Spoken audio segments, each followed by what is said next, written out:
Creative things అదన్నీ add చేసి ఉంటే ఎలా ఉంటుందో అలా ఉంటుంది పిక్చరు.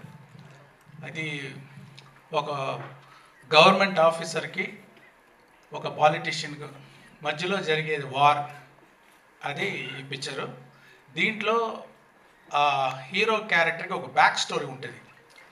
అది ఎలాగా అలా సీమ్లెస్లీ వచ్చి ఒక పెద్ద ఇంపాక్ట్ ఇస్తుంది పిక్చర్లో. ఇంటర్వల్లో కానీ ఫ్లాష్ బ్యాక్లో కానీ పిక్చర్ ఎండ్లో కానీ అలాగా.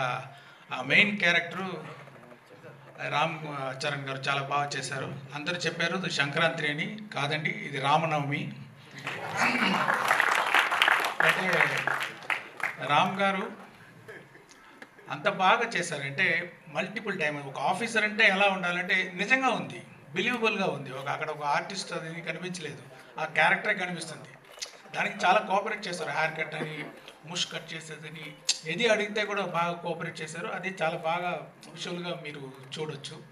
తర్వాత ఇంకో గడ్డంతో ఇంకొక క్యారెక్టర్ ఫైర్గా, ఆ క్యారెక్టర్ సాంగ్స్ అన్నీ వచ్చేటప్పుడు అంత మంచి screen presence.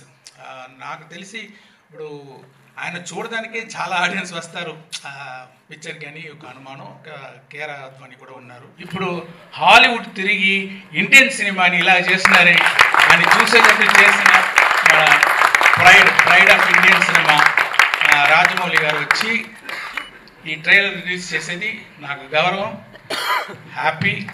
Thank you very much sir. And I want to thank all the media. So far you have supported our films, and I request you to support this film also. And yeah, thank you everyone.